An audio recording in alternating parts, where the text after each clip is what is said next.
ओम नमः श्री यतिराजाय विवेकानंदसूरये सच्चित्सुखस्वरूपाय स्वामिने तापहारिणे जननीं शारदां देवीं रामकृष्णं जगद्गुरुं पादपद्मे तयो श्रित्वा प्रणमामि मुहुर्मुहुः। स्वामी सर्वस्थानंद जी श्री रामकृष्ण आश्रम राजकोट के अध्यक्ष आदरणीय डॉक्टर बाल सुब्रमण्यम, जिनका बहुत ही प्रेरणादायी प्रवचन आप लोगों ने अभी सुना, प्रोफेसर त्रिलोचन शास्त्री जिन्होंने बहुत अच्छी कहानियाँ, केस एग्जाम्पल्स सेवा के बारे में दिए, उपस्थित अन्य सन्यासी वृंद, उपस्थित अतिथि विशेषगण एवं प्यारे युवा मित्रों, my very dear young friends, प्रिय भाइयों एवं बहनों,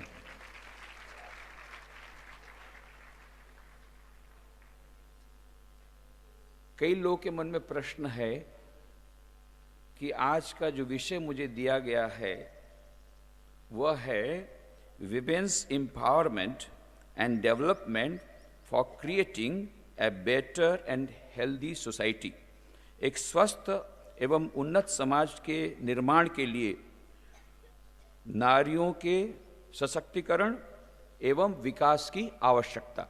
बहुत अच्छा सब्जेक्ट, बहुत अच्छा है, विषय बहुत ही अच्छा है, वेरी रेलेवेंट। और आज के समय में जब हम लोग दिल्ली की चर्चा कर रहे हैं तो और भी ज़्यादा प्रासंगिक है। परंतु आप लोग के मन में प्रश्न है, भाई ये नारियों की समस्या के लिए सन्यासी क्यों आया?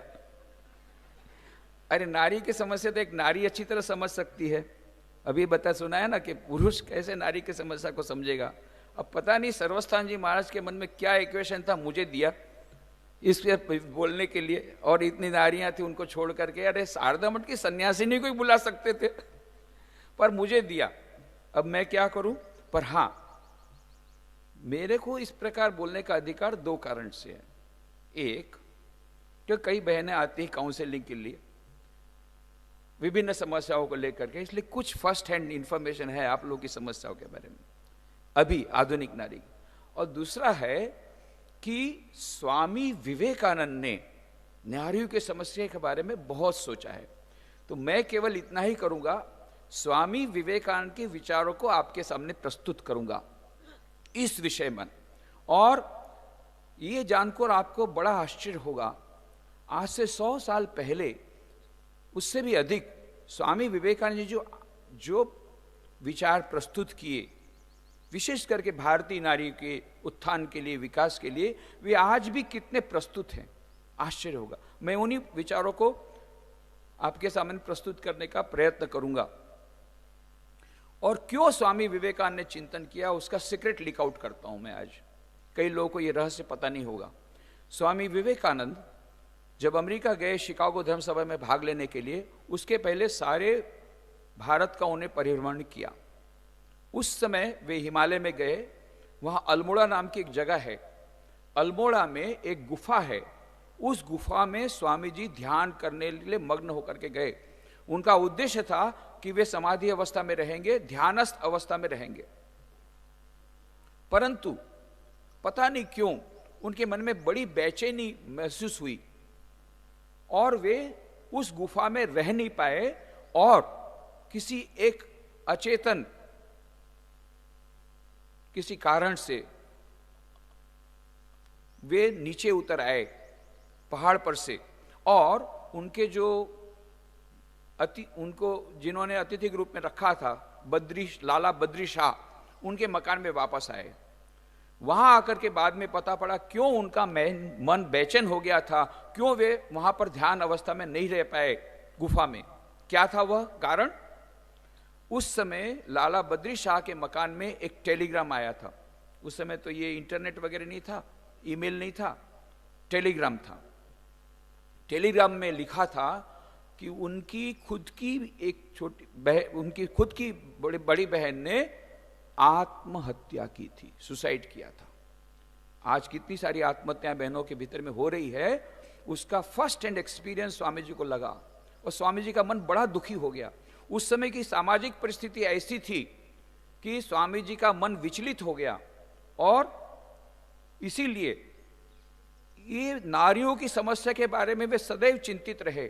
उसके ऊपर उन्होंने गहरा ध्यान किया, क्यों ऐसी नारियों की स्थिति हो गई, क्यों आज हमारे समाज में इतने आ गई। और इसीलिए जब वे अमेरिका में गए थे, अमेरिका में उनको पूछा गया था, ये प्रश्न पूछा गया था कि आप बड़ी बड़ी अपनी बातें करते वेदांत दर्शन की, यदि आपकी फिलॉसफी, यदि आपका वेदांत इतना महान है तो आपका देश 1000 साल से क्यों गुलाम है। तब स्वामी जी ने सिर नीचे करके कहा था, हाँ, हमारी फिलॉसफी तो बहुत उन्नत है, वेदांत का जो ज्ञान है अत्यंत उन्नत है, और उस ज्ञान को हम लोगों ने जब व्यवहार में लाना बंद कर दिया, और विशेष करके हमने 2 महान पाप किए, उस 2 महान पाप की सजा के फल के रूप में हमें 1000 साल की गुलामी भोगनी पड़ी। और आज स्वाधीनता के बाद भी यदि हमारे समाज में हम जैसा समाज चाहते हैं ऐसा स्वस्थ समाज नहीं है, उसका कारण भी यही 2 कारण हैं। कौन से 2 कारण? स्वामी जी ने कहा हमने 2 महान पाप किए। कौन से 2 महान पाप? एक, हमारी आम जनता की उपेक्षा, जो निम्न वर्ण के हैं, जो गरीब लोग हैं, उनकी हमने उपेक्षा की। दूसरा, नारी जातियों पर अत्याचार। हमारे शास्त्रों में तो लिखा है, यत्र नार्यस्तु पूज्यन्ते रमन्ते तत्र देवता। जहां नारियों का सम्मान किया जाता है वहां स्वयं देवता रमण वहां स्वयं रहते हैं, ऐसा तो शास्त्रों में कहा था, पर हमने व्यवहार में उसको नहीं लाया और नारियों पर अत्याचार किए, जिस पाप की सजा के फल के रूप में देश को 1000 साल की गुलामी भोगनी पड़ी। आज भी हमारा स्वस्थ समाज यदि नहीं है तो उसका कारण भी यह है कि देश की नारियों की स्थिति जैसी होनी चाहिए, जैसे स्वामी जी चाहते थे, नहीं है। और इसीलिए स्वामी जी ने देश की नारियों के विकास के लिए बहुत बड़ी बड़ी बातें कही, और उन्होंने बहुत सुंदर बात कही, no bird can fly with 1 wing. कोई भी पक्षी एक पंख से उड़ नहीं सकता। उड़ सकता है? अभी कभी देखा? कोई पक्षी को देखा एक पंख से उड़ सकता है? स्वामी जी ने कहा जिस प्रकार से कोई भी पक्षी एक पंख से नहीं उड़ सकता, उसी प्रकार से हमारे देश का विकास तब तक नहीं होगा जब तक हमारे देश की नारियों का विकास नहीं होगा। और नारियों का विकास कैसे होगा? उन्होंने कहा सबसे पहले नारियों को शिक्षित करना पड़ेगा, फिर अपना विकास वे स्वयं कर लेगी। जब भारत अमेरिका से वापस लौटे तो एक प्रेस रिपोर्टर आया स्वामी जी के पास। स्वामी जी उस समय, अभी आजकल जैसे दिल्ली की घटना के बाद ज्यादा लोग प्रेस रिपोर्टर पूछते हैं, तो उस समय के जमाने में विधवाओं का विवाह की बड़ी समस्या थी। विधवाओं को पुनर्विवाह करने की अनुमति देनी चाहिए नहीं, ये बहुत बड़ा बर्निंग क्वेश्चन था। तो किसी प्रेस रिपोर्टर ने पूछा, स्वामी जी मैं आपसे जानना चाहता हूं कि विधवाओं को पुनर्विवाह करने की अनुमति देनी चाहिए कि नहीं, आपका क्या उसके लिए ओपिनियन क्या है, आपका क्या मत है? स्वामी जी चुप रहे। दूसरी बार पूछा, स्वामी जी चुप रहे। तीसरी बार प्रेस रिपोर्टर ने पूछा, स्वामी जी मैं आपसे पूछना चाहता हूं कि विधवाओं को विवाह करना चाहिए नहीं, पुनर्विवाह, उसके बारे में आपके क्या विचार हैं? स्वामी जी ने कहा मैं विधवा हूं जो मुझे पूछते हो कि विधवाओं को पुनर्विवाह करना चाहिए नहीं? अरे तुम लोग पुरुष लोग ये नारियों की समस्या के बारे में सुलझाने वाले तुम कौन हो? हमारी नारियों को शिक्षित करो। अगर किसी भी देश की नारियां जिस प्रकार से अपनी समस्याओं को सुलझाने में सक्षम है, उसी प्रकार से हमारी भारतीय नारी भी एक बार उनको शिक्षित कर दो, अपनी समस्याओं का समाधान वे स्वयं कर लेगी। हमको उसके बीच में कोई भी किसी प्रकार का हस्तक्षेप करने का कोई अधिकार नहीं है।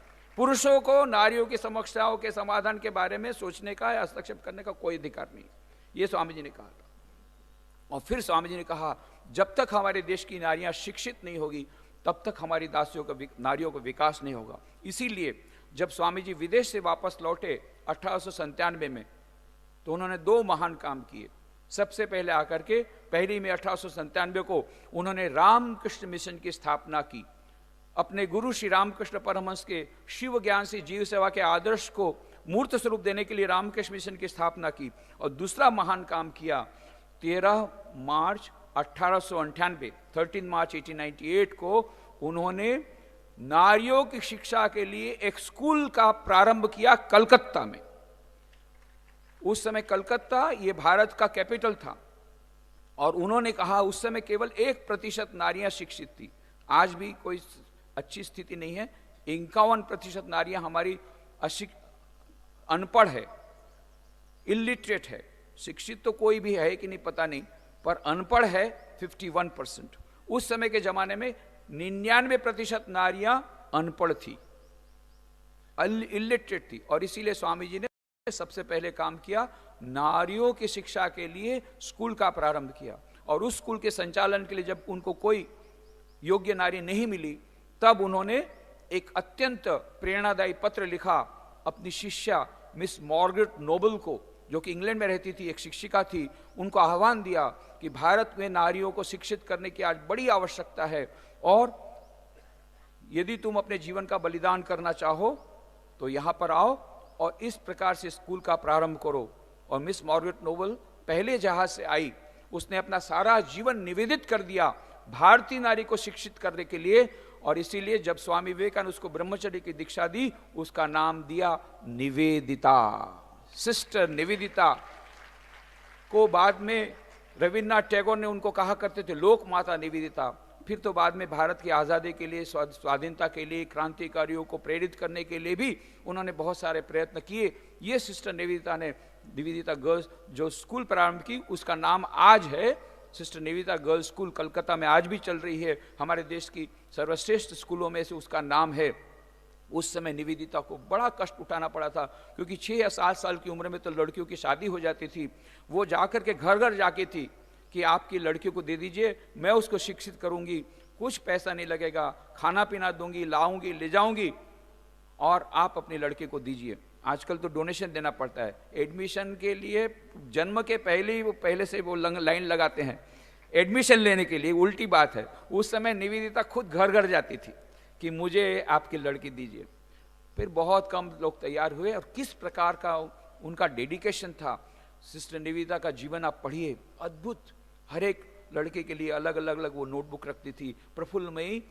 वो तो अभी बहुत अच्छा उसका विकास हो रहा है, पर इंग्लिश में अभी उसका ज्ञान कम है, तो मुझे उसके लिए प्रयत्न करना पड़ेगा।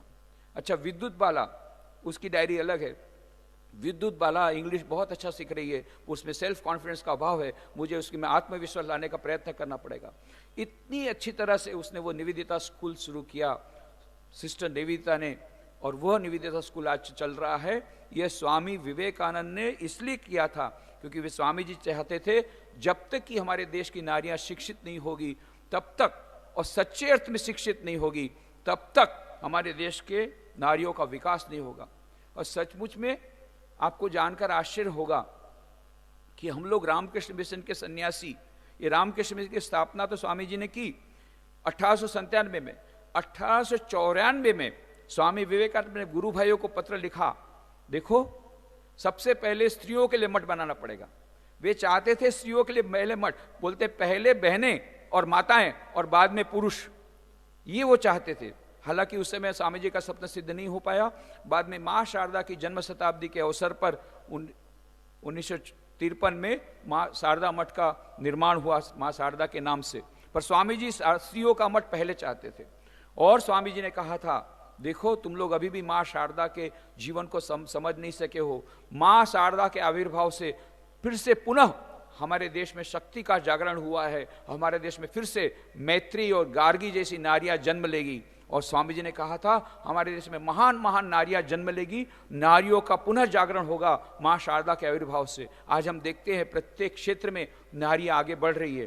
क्यों? स्वामी जी की यह भविष्यवाणी थी कि नारियां आगे बढ़ेगी, प्रत्येक क्षेत्र में आगे बढ़ेगी।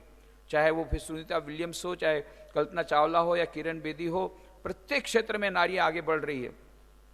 स्वामी विवेकानंद जब भारत की परिक्रमा कर रहे थे, सबसे अधिक समय उन्होंने गुजरात में बिताया, ये तो आपको पता है।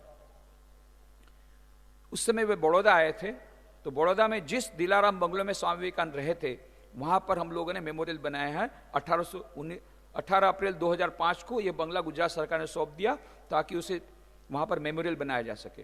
तो सारे विश्व में 11 मेमोरियल हैं जहां स्वामी विवेकानंद रहे, उसको मेमोरियल बनाया गया। 3 अमेरिका में है, 8 भारतवर्ष में है, उसमें से 3 गुजरात में है, लिमड़ी, पोरबंदर और बड़ौदा। तो ये बड़ौदा के मेमोरियल के बहुत लोग आते हैं देश विदेश से वहां पर मेडिटेशन करने के लिए, क्योंकि स्वामी विवेकानंद के वाइब्रेशंस वहां पर हैं।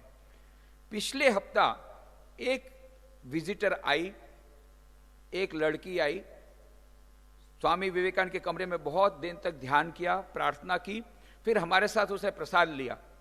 और उसके बाद में मैंने पूछा क्यों आई हो, तो बड़ौदा में आई है। बोले मैं सारे देश में जा रही हूं, सारे देश की नारियों को मैं इंस्पायर कर रही हूं, प्रेरित कर रही हूं कि वो लोग माउंटेनियरिंग में जाए, साहसी बने।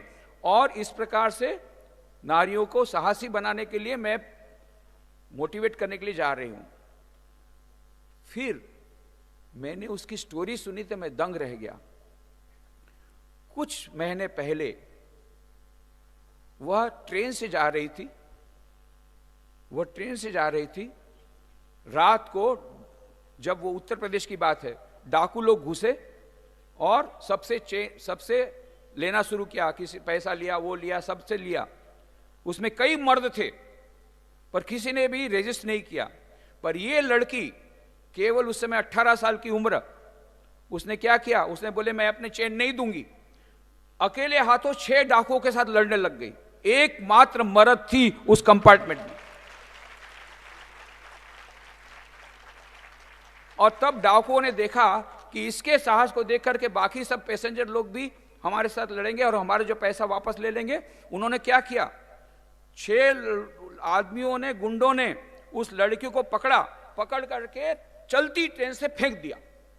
और सामने एक ट्रेन जा रही थी, उससे वो टकरा करके नीचे गिरी और उसके बाद में पटरी पर पड़ी रही। और पर बाद में देखा कि बहुत सारा खून निकल रहा है, तो उसने देखा कि थोड़ा पटरी से बाहर निकले, देखा एक पैर कट गया है और बहुत सारा खून निकल रहा है। उतनी देर में देखा कि एक दूसरी ट्रेन आ रही है। वो देखा पटरी से बाहर नहीं निकल पा रही है, तो पटरी के भीतर में बैठी सो गई, उल्टा सिर करके।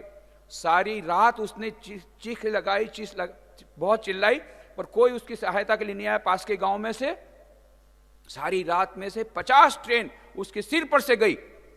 और सुबह 6 बजे एक बकरी चराने वाला आया, उसने खबर दिया गांव में से, तब गांव वाले आए, फिर उसको हॉस्पिटल ले गए। उसके बाद उसका उपचार किया। पर वो बहादुर वो लड़की, वो बराबर हिम्मतपूर्वक डटी रही। और उसने बाद में उसको प्लास्टिक का पैर लगाया गया, पर उसने हिम्मत नहीं हारी। और वो प्लास्टिक का पैर लेकर के 10,000 फीट, 20,000 फीट, 30,000 फीट पहाड़ों पर चलने लगी। इसके पहले वो नेशनल चैंपियन थी वॉलीबॉल में, अब माउंटेनियरिंग में चैंपियन थी। और अब अगले साल वो जाने वाली है माउंट एवरेस्ट में। उसने दृढ़ निश्चय किया है, उस नकली पैर को लेकर के वो माउंट एवरेस्ट में जाएगी। उसका नाम है कुमारी अरुणिमा सिन्हा। पिछले सप्ताह बड़ौदा आई थी और उसने कहा स्वामी जी मैं लोहा नहीं मानूंगी। स्वामी विवेकानंद ने कहा था भारतीय नारियां आगे आएगी, दिस इज विमेन एम्पावरमेंट। यही भारतीय, ये नारी की शक्ति, इसका जागरण हो रहा है। हम लोग जब कंपटीशन करते हैं, अभी ऐसे कंपटीशन हमने की, state level competition, first prize लड़की को मिला, सेकंड प्राइज लड़की को मिला, थर्ड प्राइज लड़की को मिला, तीनों प्राइज लड़कियों को मिला। अभी तो ऐसा करना हो पड़ेगा कि रिजर्वेशन करना पड़ेगा, क्योंकि सब प्राइज लड़कियां ले जाती है तो लड़के लोग करेंगे क्या। इसलिए हम लोग भाई लोगों को मैं हाथ जोड़ के कहता हूं, भाई पढ़ाई लिखाई थोड़ा शुरू करो, नहीं तो ये फिर आपके लिए रिजर्वेशन रखना पड़ेगा, उल्टी गंगा हो जाएगी। आदमियों के, भाइयों के लिए रिजर्वेशन कि भाई परीक्षा में एक आध नंबर तो उनको मिले। लड़कियां आगे बढ़ रही है, नारियां आगे बढ़ रही है, स्वामी विवेकानंद का सपना सिद्ध हो रहा है। स्वामी विवेकानंद ने कहा था women empowerment. How the women empowerment will come, नारी का सशक्तिकरण कैसे होगा। नंबर 1 लेजिस्लेशन के द्वारा, अवश्य। अभी ये दिल्ली की घटना के बाद लेजिस्लेशन हो रहा है, बहुत अच्छी बात है। Second, economic empowerment. जब तक नारियां आर्थिक रूप से सशक्त नहीं होगी, यदि आर्थिक रूप से परतंत्र होगी तो उसको स्वाधीनता नहीं मिलेगी, आगे नहीं बढ़ सकेगी। तीसरा, एजुकेशन एम्पावरमेंट। शैक्षिक, उसको शिक्षा जब मिलेगी तब उसका शक्ति बढ़ेगी। पर चौथी जो बात है जिसको हम लोग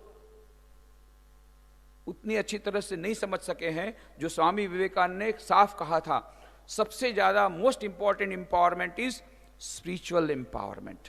आध्यात्मिक शक्ति उसमें जागृत करनी पड़ेगी नारियों में, और तब उसकी खुमारी और बढ़ जाएगी। और सबसे अधिक इंपॉर्टेंट है, अभी जब नारी सशक्तिकरण कहा था, वर्ष था, तो मुझे सर्वस्थान जी ने कहा आप एक लेख लीजिए रामकृष्ण ज्योत के लिए, एक लेख लिख के दीजिए। तो मैंने लेख लिख के दिया नारी सशक्तिकरण के समय में। लेख का नाम था शक्ति का सशक्तिकरण। लियो, लेख का नाम क्या था? शक्ति का सशक्तिकरण। नारी का दूसरा नाम क्या है? अबला नहीं, नारी का दूसरा नाम है शक्ति। वो शक्ति स्वरूपिणी है। अब शक्ति को क्या तुम शक्ति दोगे? शक्ति को देने वाले तुम कौन हो? हमारे देश में, हमारे ये दुर्गा सप्तशती में कहा, विद्या समस्ता तव देवी भेदा, स्त्रिय समस्ता सकला जगत्सु। जितनी नारियां हैं ये सभी के भीतर में जगदम्बा अवस्थित है। कैसी जगदम्बा? सृष्टि स्थिति विनाशानाम शक्ति भूते सनातनी गुणाश्रय गुणमयी नारायणी नमोस्तुते। जो समस्त जगत का सृष्टि, उसका सृजन करती है, पालन करती है, संहार करती है, ऐसी जगदम्बा प्रत्येक नारी के भीतर में है। ऐसी शक्ति प्रत्येक नारी के भीतर में है। और फिर भी नारियों का सशक्तिकरण की अगर आप बात करें, शक्ति का सशक्तिकरण कोई आवश्यकता नहीं। भीतर में शक्ति है, बाहर से कुछ लाने की जरूरत नहीं। भीतर में जो अनंत शक्ति विराजमान है नारियों के, प्रत्येक नारी के भीतर में, उसको बाहर लाना है। पर अभी सोई हुई है, जगदम्बा है हर एक नारी के भीतर में, पर अभी सोई हुई है। और इसीलिए बोलती क्या है नारी? मैं तो दुर्बल हूं, मैं निर्बल हूं, मैं तो अबला हूं, मैं क्या कर सकूंगी, मुझे प्रोटेक्शन दो, पुलिस लोग मुझे प्रोटेक्शन दो, मैं तो अशक्ति वाली हूं, मैं निशस्त्र हूं और मैं शक्तिहीन हूं, मुझे शक्ति दो। ये क्यों बोल रही है? कि भीतर की जगदम्बा सोई है, उसको जगाना पड़ेगा। कैसे जगेगी? जब आध्यात्मिक हमारे में IQ EQ के साथ साथ जब SQ आएगा, स्पिरिचुअल क्वोशंट आएगा, आध्यात्मिक शक्ति आएगी, चारों योग के समन्वय से, राजयोग, भक्ति योग, ज्ञान योग, कर्मयोग, तो भीतर की जगदम्बा जागृत होगी। और तब कैसी शक्ति आएगी? बस उसका एक उदाहरण देकर के मैं अपनी वाणी को समाप्त करूंगा। सीमा शारदा देवी जा रही थी जयराम बाटी से, उनका जन्म जयराम बाटी में हो, जैसा आप जानते हैं। वहां से वो जा रही थी कलकत्ता। तो बीच में तेलो भेलो का एक बड़ा भयंकर मैदान आता है, जहां बहुत भयंकर डाकू लोग आते थे। तो उनके साथी लोगों ने कहा, देखो शाम के पहले हमको तेलो भेलो का मैदान पार करना होगा, नहीं तो फिर ये डाकू, भयंकर डाकू लोग हमको मार डालेंगे।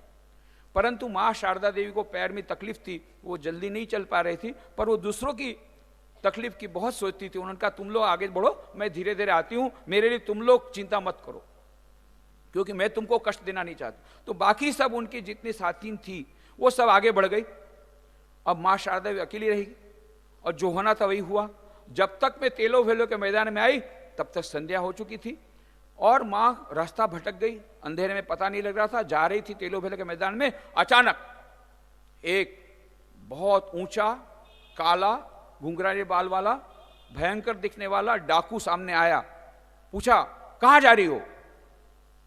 बस हमारे कॉलेज के आगे लड़की होते तो वही हार्टफुल हो जाता, पर ये गांव की लड़की थी। और मां शारदा चुपचाप रही 1 मिनट, और फिर कहा, क्या कहा? बाबा आमी तुम्हार में शारदा, पिताजी मैं तो आपकी बेटी शारदा हूं। बस ये जो जादू हुआ, ये जो जादू हुआ, डाकू का पूरा हृदय परिवर्तन हो गया। उसने कहा, डरो मत, मेरे साथ मेरी पत्नी है। और 1-2 मिनट बाद उसकी पत्नी भी आ गई। जैसे उसकी पत्नी आई, माँ शारदा ने उसको गले लिपट लिया। माँ तुम आ गई, बहुत अच्छा हुआ, तुम्हारे जमाई के पास जा रही थी। लो, उनका दामाद, माने रामकृष्ण परमहंस उनके दामाद हो गए उसी समय। बोले, तुम्हारे दामाद के पास कलकत्ता जा रही थी, आप मिल गई, बहुत अच्छा हुआ, मैं तो भटक गई थी रास्ता। अब ये डाकू और डाकू की पत्नी, ये दोनों ले गए उसको वहां पर तारकेश्वर में। वहां जाकर के डाकू की पत्नी ने डाकू को डांटा, ए खड़े खड़े क्या देख रहे हो, मेरी बिचारी बेटी शारदा सुबह से कुछ खाई नहीं, जाओ तारकेश्वर महादेव के मंदिर को प्रसाद चढ़ा के जल्दी प्रसाद लाओ, मैं अपनी बेटी को खिलाऊंगी।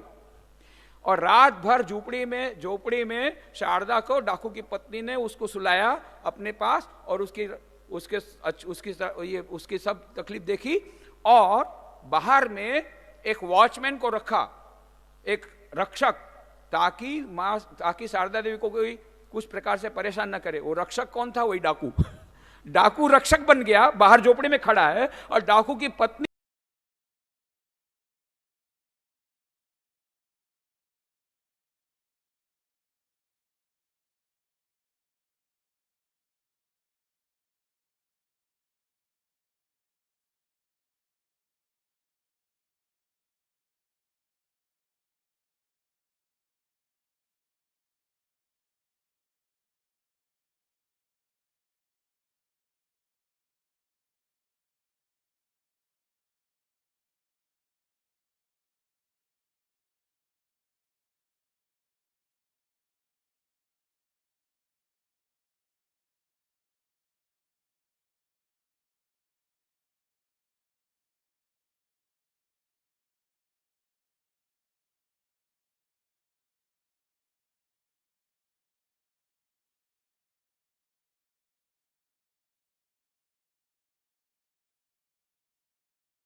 भारतीय नारी के बारे में जो कुछ कहा है उसका प्रत्यक्ष उदाहरण है मां शारदा देवी।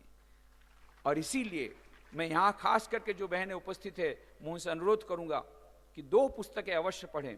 भारतीय नारी, जहां पर स्वामी विवेकानंद, मैंने उस भारतीय नारी में से 3 या 4 कुछ बातें कही है, पर बहुत अच्छी अच्छी बातें उस छोटे से पुस्तक में है। भारतीय नारी, विमेन ऑफ इंडिया, इंग्लिश में है, गुजराती में उसका नाम है भारतीय नारी, हिंदी में उस पुस्तक का नाम है भारतीय नारी। ये भारतीय नारी पुस्तक अवश्य पढ़ें, तब आपको, क्योंकि मेरा समय समाप्त हो गया, मैं और अधिक नहीं बोल सकूंगा, परंतु इसमें आपको सभी विचार मिल जाएंगे। स्वामी विवेकानंद ने उस समय जो कहे थे, आज भी स्वामी विवेकानंद के उस कहे विचार बहुत ही प्रासंगिक है आज, जबकि वही समस्याएं स्वामी विवेकानंद के समय जो समस्याएं अभी भी हैं, तब स्वामी विवेकानंद के विचार भारतीय नारी के बारे में बहुत प्रस्तुत हैं। उनको आप पढ़िए और अपने जीवन में लाइए। और दूसरा है मां शारदा का संक्षिप्त जीवन पढ़िए, अद्भुत वह जीवन है। और मां शारदा में प्राचीन भारतीय नारी और आधुनिक पाश्चात्य नारी का अद्भुत सम्मिश्रण हमें मिलता है। और मां शारदा देवी को केंद्र बना करके, मां शारदा देवी को रोल मॉडल बना करके हमारी भारतीय नारी आगे बढ़ेगी और विजय प्राप्त करेगी। जिस प्रकार से ये अरुणिमा सिन्हा आगे बढ़ रही है, किरण बेदी आगे बढ़ रही है, बहुत सारी नारियां आगे बढ़ रही है, आप लोग भी आगे बढ़िए। और भाई लोगों को मैं कहूंगा, भाई पीछे मत रहना, तुम लोग भी स्वामी विवेकानंद के आदर्श को ले लो। और इस प्रकार से Swami Vivekananda total personality development जो बात करते थे, और साथ में हम चाहते हैं भारत में पुरुष और नारियां एक साथ मिलकर के काम करें और स्वामी विवेकानंद के स्वप्न को साकार करें। स्वामी जी ने कहा था भारत इतना महान बनेगा कि उसकी प्राचीन महिमा म्लान हो जाएगी। पहले भारत कितना महान था, उससे भी अधिक भारत महान बनेगा। और स्वामी जी ने कहा था भारत समस्त विश्व में पहला नंबर बनेगा। उस स्वामी विवेकानंद के सपनों को सिद्ध करने के लिए जितने हमारे यहाँ पर उपस्थित भाई बहनें हैं, मैं धन्यवाद देना चाहूँगा स्वामी सर्वस्थानंद जी महाराज को कि जिन्होंने मुझे ये अवसर प्रदान किया आप लोगों से बात करने के लिए, और हार्दिक अभिनंदन देना चाहूँगा। इतना अच्छा ये आयोजन है, wonderful organisation, beautiful organising capability के लिए भी मैं उनको साधुवाद देना चाहूँगा, कॉन्ग्रेचुलेशन देना चाहूँगा। और सबसे ज़्यादा मैं आपको हार्दिक अभिनंदन इसलिए देना चाहूँगा कि जिस डिसिप्लिन की बात शास्त्री जी ने बताई, अरे ये तो डिसिप्लिन क्राउड है, इससे डिसिप्लिन क्राउड कहाँ मिलेगा तुमको। तो आप लोगों ने इतने दूर दूर से आए हैं, जिस प्रकार का डिसिप्लिन आपने बनाए रखा है उसके लिए खास विशेष करके आपको हार्दिक अभिनंदन देता हूं। और आप सबके भीतर में जो दिव्य चेतना विराजमान है उसको प्रणाम करते हुए मेरी वाणी को विराम देता हूं। धन्यवाद।